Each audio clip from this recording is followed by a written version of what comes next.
Thank you, Madam President. On June 15th, people from around the world will come together to observe Elder Abuse Awareness Day in an effort to shed light on an epidemic that has flown under the radar for far too long. While the statistics vary, we know that for every case of elder abuse reported, studies estimate that at least 20 cases actually go unreported. Financial exploitation costs American seniors billions of dollars each year. I've brought this resolution before the Senate for years, but never has it been more important than it is now. Abusers count on their victims to be socially isolated, and throughout the pandemic, our seniors especially have been isolated like never before. As we work to rebuild in the wake of the COVID-19 pandemic, we will need to redouble our efforts and direct extensive resources to combating abuse to better protect our most vulnerable.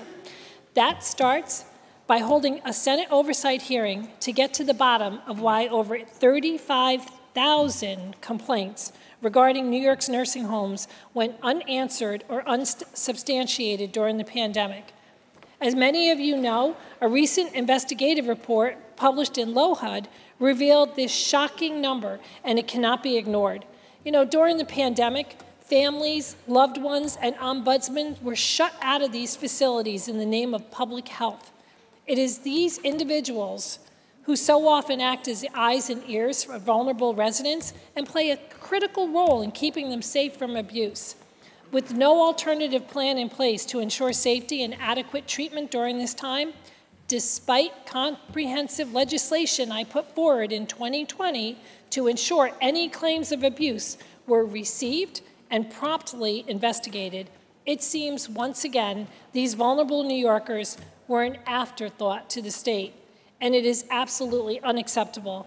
You know, it's never too late to do the right thing, and we cannot let another Elder Abuse Awareness Day go by without taking the steps necessary to ensure that the mistakes of our past are never repeated.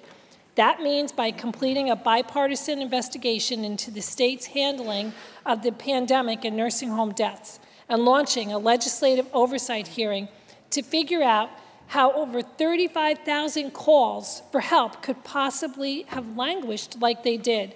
I urge all of my colleagues here today to leverage the full strength of the Senate to do right by these residents and these families by taking these steps immediately. Thank you, Madam President.